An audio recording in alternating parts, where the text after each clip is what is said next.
Welcome to Albuquerque Real Estate Talk, episode 518, first week of January 2025. It's a new year, Tracy. Second week of I January. guess it is the second week already. Yeah, just like that, it's over. We didn't do a show the first week of I know January. We were on that's why. vacation. Yes, we took the week off from the radio show. We didn't take the week off from real estate, that's for sure. But this would be our 11th year of doing this radio show and podcast. So kind of cool. This week, Tracy, I want to talk about. I did a deep dive, as you know, into the long term trends in Albuquerque housing market data all the way back to 2004 and in some cases 1994, as well as there was a couple news stories, a big news story in the Albuquerque area about some changes in the way zoning is done and the way a development process gets done. Pretty controversial. We can talk about that a little bit. Neighborhood spotlight. You have a neighborhood spotlight for us. I Or actually have two two. neighborhood spotlights Okay. today. We're going to talk about Anderson Hills in the Southwest and much loved Taylor Ranch. All right. And then new data on population. There was a story hitting kind of local news sources regarding what U-Haul saw in the way of migration in and out of the Albuquerque area. And I've got some other data to back that up from the census. So where do you want to start, Tracy? I think we should start with the city of Albuquerque. You were on listening to all the public comments. You stayed up till like midnight the other night with the city council and public comments, and that bill passed. Yeah. So yeah, and there's a lot of pieces to it. So I'll give the short, and many of you may have seen this in the news, and there's been a lot of hits on it in the news. But there were some changes to what's called the IDO, which is the City of Albuquerque zoning ordinance and the way things get done. And the two big changes were there were some changes to what type of housing density can be built and the approval process for those type of homes along kind of the main corridors. I believe it was Central and 4th Street, some of the main arterials in the city. So there were some changes there. And then the big one that's really controversial was a change in who can basically protest a development process or building process. And that one was very controversial. I'm very interested, Tego. I would love to get like at least the thumbnail on that. I would assume it has to be somebody that would really be impacted. Well, and that was it. That they changed it. Basically, you have to have standing, and they redefined what legal standing was to protest development. At this point, when we're recording here Friday, I'm not sure if the mayor has signed it, but that's the one that was controversial. Neighborhood associations are against it, even though I'm not sure why, because it as long as you live within 660 feet is what I believe it is of the proposed development or the proposed property or whatever it is, you can have standing to protest that. And I'm sorry if I'm saying this wrong to anybody that's really in the weeds on this. I'm just trying to give a basic overview. Okay, But a so neighborhood association can definitely protest stuff as long as they're all together. I think what was happening, and this is what I heard, just going by what people have told me, so take that for what it's worth, is that what would happen is one person in the neighborhood might be against it or a handful of people, but as a whole, the entire association was not opposed to it or whatever, right? But people were going and speaking for the entire neighborhood association is again, that's my understanding. Don't come after me. I'm just telling you that's what I've been told. okay, so I'm way back at what you said very early on. You think it's 660 yards, Feet. feet, Yeah. 660 feet. So, of course, I had to go, how far is that? 360 feet is a football field. So, for me, I needed like some sort There of you go. There's thing. reference. Yeah. So, what, less than two football Yeah. fields Yeah. you need to be from it to To have be, to standing, have standing. to do But some sort of appeal to the development. And it's not just neighborhood association, it's anybody that's impacted. But again, they have to be in that area. I think what right. was happening, there were some cases where you were getting outside parties that really didn't live in the area that were protesting. And the intention is to help speed up the development process and not get a bunch of delays and just these ever non ever never ending, I can get that out, appeals for development. So what I can surmise is you've got people in the same neighborhood and somebody says I'm for it, somebody else says our neighborhood is against this, but they're like acting like they're speaking for the whole neighborhood when they have no right to do that. Yeah, right. Yeah. Correct. Anyway, very interesting. And just one last takeaway, little controversy here is one of the big and there was a lot of people that spoke for that. It would everybody was only given 1 minute. Usually it's 2 minutes to speak in public comment at the city council meeting, but there were so many people. I think there were about 60 people. And it was interesting because the younger crowd, we're talking about the millennials and the Generation Z, let's just say, right? To lump everybody together. They were the ones that were most in favor of these changes. They were the ones that were most, dare I say, pissed off about how they can't afford to buy a house right now. The people that have houses and have been there were the ones that were against it. They didn't want to see anything changes. So take that for what it's worth, but there was definitely a disconnect between the generations. Interesting. Yeah, Okay. yeah. So, moving on. So that was the housing thing going on in Albuquerque. We'll see where that shakes out. There was a few other things. Let me just mention there was some stuff about vacant properties, including land, which is interesting. So vacant properties and vacant land, and keeping them maintained. Again, I don't know all the details on that. Some people really liked it. Some people were concerned that it's going to put a burden on people to take care of properties that really don't need taken care of.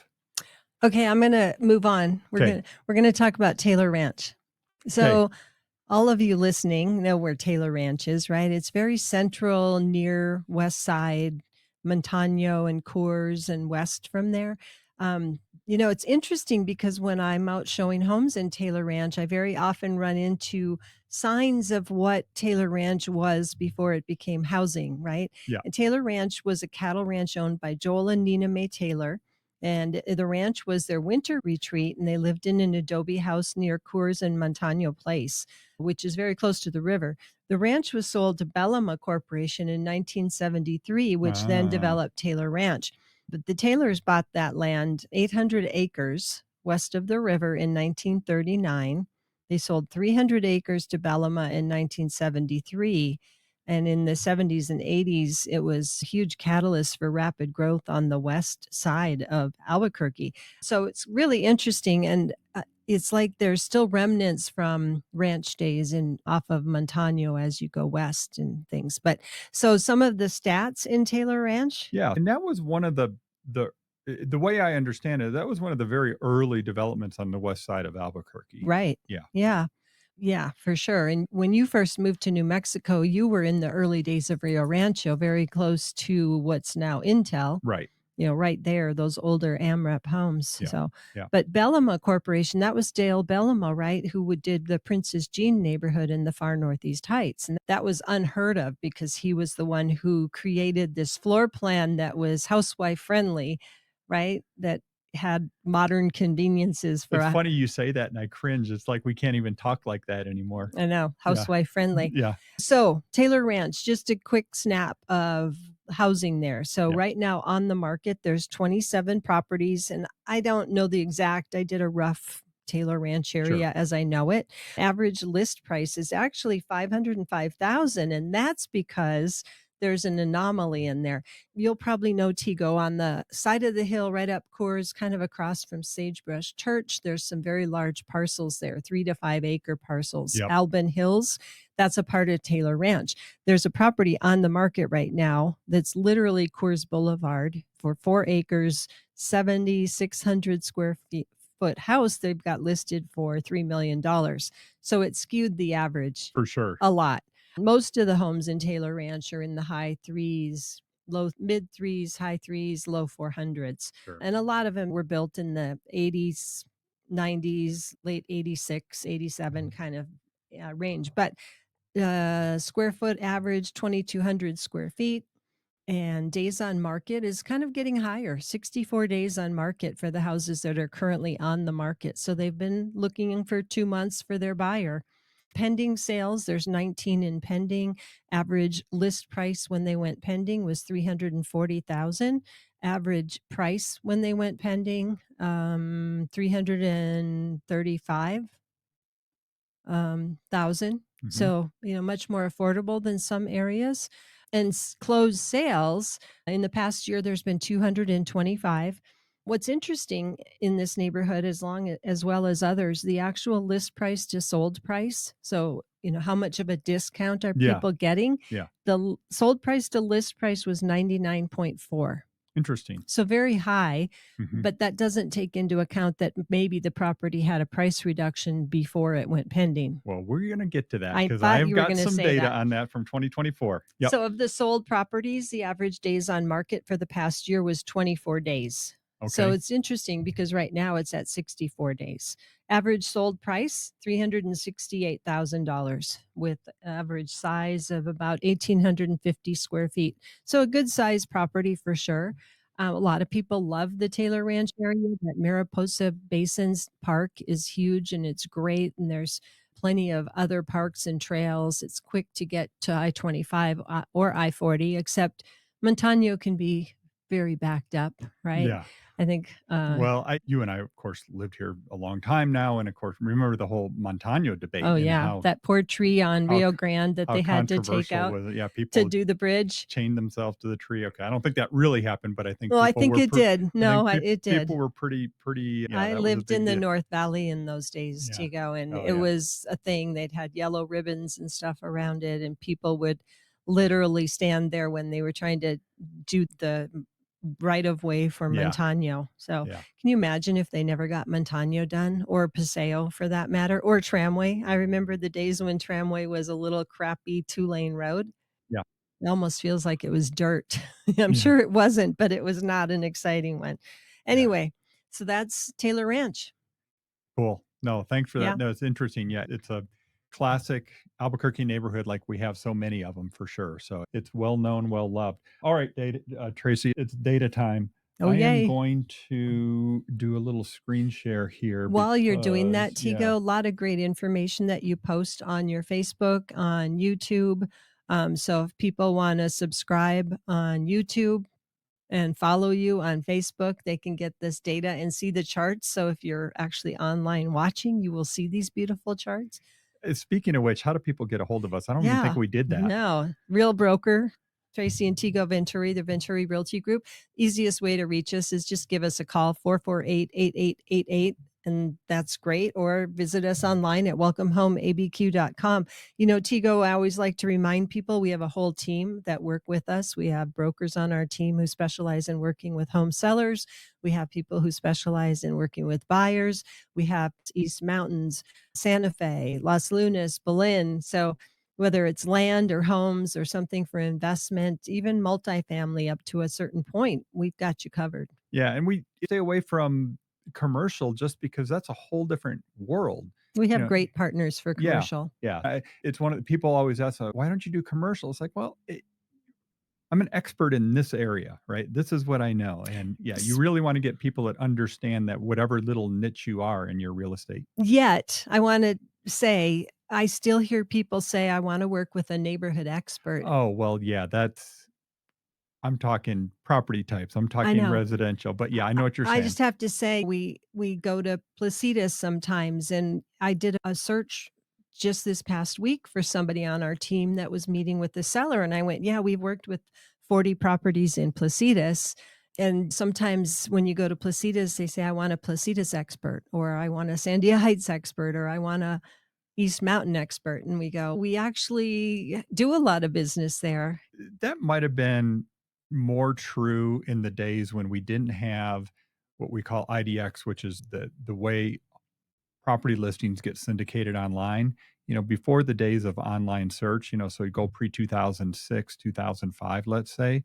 Yeah, it was different because It it was was. more of a, just networking and knowing what's going on and connecting.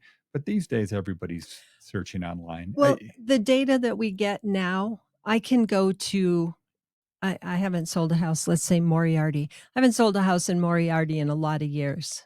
I don't mind going to Moriarty to show a house because I used to like to always plan it around Mhm. stopping at the little Hey, cafe. that's where you can buy a 200,000 new construction home right That's now. right. You can. We know how to do that. So call us. But I can be an expert because I can pull data. I can ask you to pull data and I can get historical and current and I can learn everything I need to know. So it's different than it used to be. Yeah, yeah. Okay. So go to the stats. You've got that beautiful chart up. So what I did, and let me describe this since we're on podcast, but I've also got it on YouTube. So if you want to go to YouTube and look at this, you can see all these beautiful charts that I spent way too much time making, as you know, Tracy.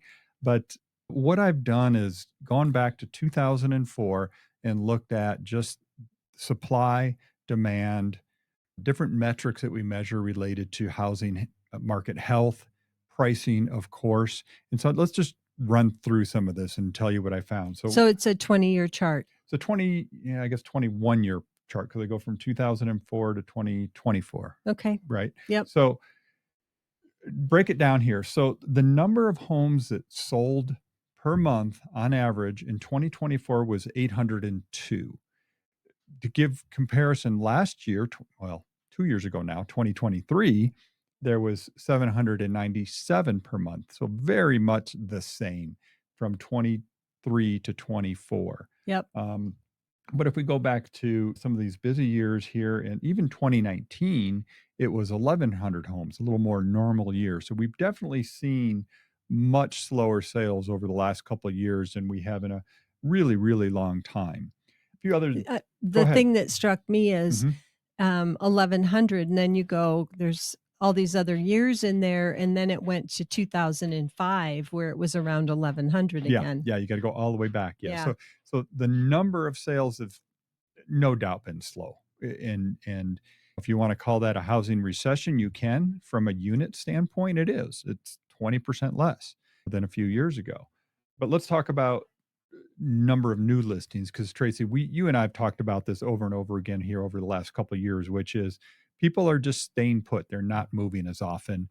And so the number of new listings coming on the market is still relatively slow. It's a little bit more than 2023. So there were 1,027 on average per month in 24 versus 960 in 23, which you go back to, I'm gonna call it these normal years of, let's say, 2012 through 2019, yeah, something like that. I mean, it was more like 1,400 homes a month, and now we're only doing about 1,000 a month, people putting their homes on the market, and that all goes back to that lock-in effect. We've talked about it.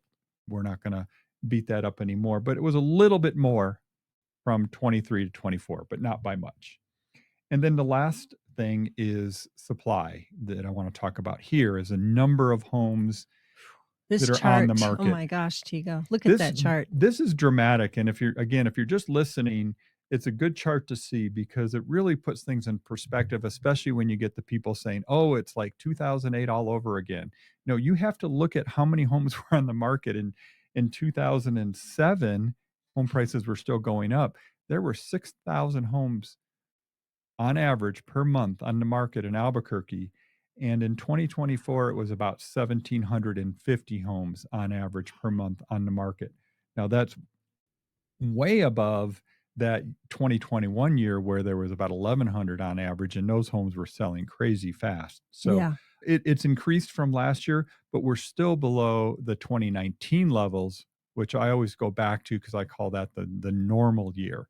So I wanted to, show a big picture there. When you look at this chart with that beautiful blue color, you look at it and you go, other than 2019, we have to go back a long ways to be as low with inventory as we are right now. Yeah, we're still below, basically, it was equal with 2020, which, of course, March of 2020, the number of homes coming on the market for those 2 months Right. just stopped. The beginning Yeah, of COVID. yeah, Yeah. right, right. But yeah, you'd have to go back to, You'd have to go really back to 2005. 2005. Yeah, Yeah. to be this low of number of homes for sale. Right. Yeah, which Right. is dramatic Right. because I don't know what the population growth has done since 2005, but I would bet it's bigger, greater now. Yeah, and in 2005, from 2005 to 2006, it almost doubled in the number of homes on the market, and that was because we had a huge number of homes being built, which that's not happening right now. It moved up a little bit from 23 to 24, but not the way we did back then with the big growth. All right, days on market. I'll just run this really quick. Median days on market on average for all of 24 was 15 days. These are homes that actually sold and closed. So 15 days on median, meaning half of the homes sold within 15 days or two weeks, and half of them took longer than that. And these are the homes that actually sold, not ones that have never sold. The Because thing that some of them might have got taken off the market or relisted. So this it, is just of the ones that sold.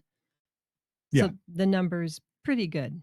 yeah. And what I did is I went back and did the 20-year average of the median days on market. Hope you got that. And it was 30 days. And we're still half that at 15 days in 2024. If we look at average days on market, I know these are two different measurements. In 24, it was 33 days on average. Again, average is average is average. And obviously, you can't say, well, I'm going to list my house. And in 2024, it took 33 days on average to sell a home. Well, that's how long it's going to take to sell my home. You and I know it doesn't work like that. Every Right. home's different. Every neighborhood's different. Every And price point's different. we know that for sure because 2 weekends ago, we put a house on the market for 995,000 and we had an offer the same day. Right. So, And yeah, yeah. yeah. No, exactly. And so, Exactly. Tigo, I just did the population growth.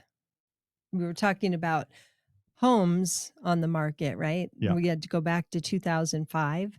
In 2005, the population of the metro area 669,000 and now 978,000. So that's pretty hefty. That's about Interesting. 30 some percent, right? Interesting. Yeah. Well, Yeah, speaking of population growth, I've got some data on that. there we go. Well, I Yeah. just looked some up, but go Yeah. for it. Well, let's just wrap up some of this annual stuff. I did another chart. I love this chart. So if you're online, Very visual. it's beautiful. Oh, I love it. It's just great. I started playing around with this program called Data Wrapper, and Sounds like a program you would it's love. right up my alley. Yeah, total left brain stuff. But it allows you to create graphs and charts and images. And what I did is, Tracy, we talk about the list price to sell price ratio a lot. And what that is, so whatever the home is listed for at two different points. One of them is what's the original list price Like to the final out sale. of the chute. Yeah, so you listed at a certain price. So what's that original list price to the final sale price? And then there's also what was the list price at the time of contract to final sale price. And of course, it's always different because you can there's price reductions in there. There's Right. always going to be some price reductions. Not on every property, but overall, some of Correct. them are gonna have price reductions. Yes, again, these are averages. These are averages. But in 2024, the list price at time of contract to close was 98.9%, so 99%, 1% discount. However, the original list price to final sale price was 97.3%. So, 2 point I can math 2.7% discount, right? From, so The it list price to the sold it price. shows that, and we saw that throughout the year, there were more people having to reduce price to get a contract in 24 than there were in 23, and of course, definitely in 2021 and 22. So, anyway, some interesting trends there.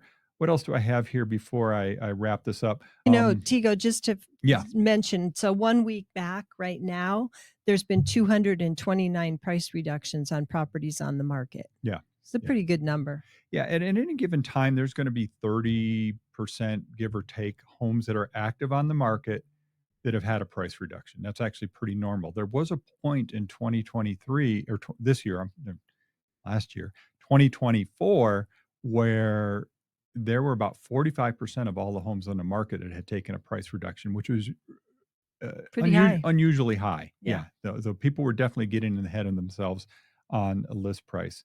Annual home sales, it's again lowest since, gosh, let's see, the last time we saw this, it's a little bit more than 23. I'm sorry, but I got to go back. Lowest since 2012 in the number of home sales. Definitely big declines from 22 to 23, but this year we're pretty much steady with 23 in the number of actual closed sales. Home price trends, let me just give you a couple snippets here. I looked I went all the way back to 1994, so in this case 30-year, and I looked at the median and the average for all the homes that sold, and it turns out about 220% over that period. You average that out, it's about 3.95% per year. So about 4% per year is the long-term average. Of course, Of there's price ups of appreciation. price appreciation. That's ups and downs throughout all the years, of course, but on average, it's been about 4%. And that's what you and I have said for years, and that's what we've seen for years. And I've seen that in other data from Zillow and other people as well, that 4% has just been the long-term home price appreciation in the Albuquerque market. And coincidentally, 2024 is probably going to come in with something like that. A couple other charts here I've got the month supply of inventory. It's still relatively low compared to other years. And again, just to put this in perspective, in 2024, we had 2.2 months supply, which is low, considered very low on average for the whole year. Compare that to 2008, there was 11 months supply. That's when people would have to wait up to a year or longer to be able to find a buyer for their house. There Right. was no quick, I've got a job relocation. That's why we had so many houses empty, Yep. in addition to bank owned properties that were empty. That's all Wow. I've got right now. I did even a deeper dive on this on you. Well, not really. If you go to YouTube, I've recorded this and you can take a look at it. I even wrote a blog to go over some of these long-term trends because I felt like that was a missing part in our market data in Albuquerque because we get like month to month, year to year sometimes, but not the big pictures. So that was great. Albuquerque Real Estate Housing Market 2024 update. You just Google it and search videos, you'll find my YouTube stuff is Yeah. so Perfect. So do I get to talk about another neighborhood? of course. I prepared two. Yep. So my other neighborhood is Anderson Hills, which is in Southwest Albuquerque. Anderson Hills was a newer neighborhood that was developed while I've been a real estate broker. So it's completely new, and the new school down there that's not so new anymore.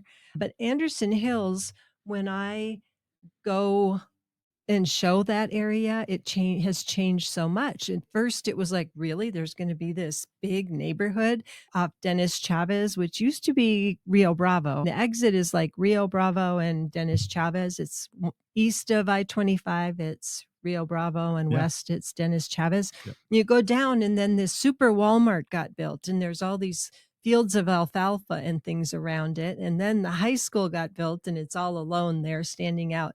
And now Anderson Hills is a thriving community in Southwest Albuquerque. So I'll give you the quick stats on it. Are we running out of time? Yeah, we are. Imagine that. Just like that. That went quick. Yeah. I like always.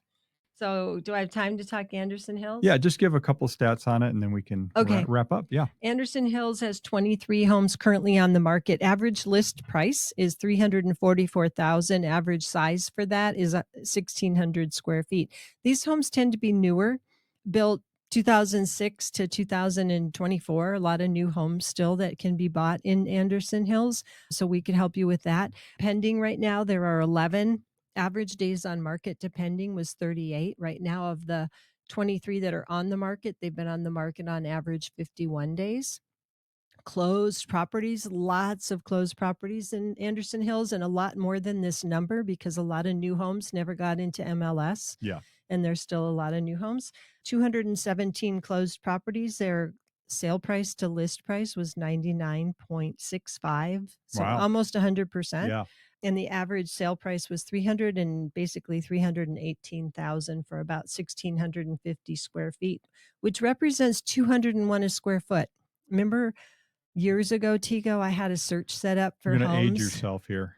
I had a search set up for sending me anything that came on the market at $80 a square foot or under because we were looking to pick up a house for rental.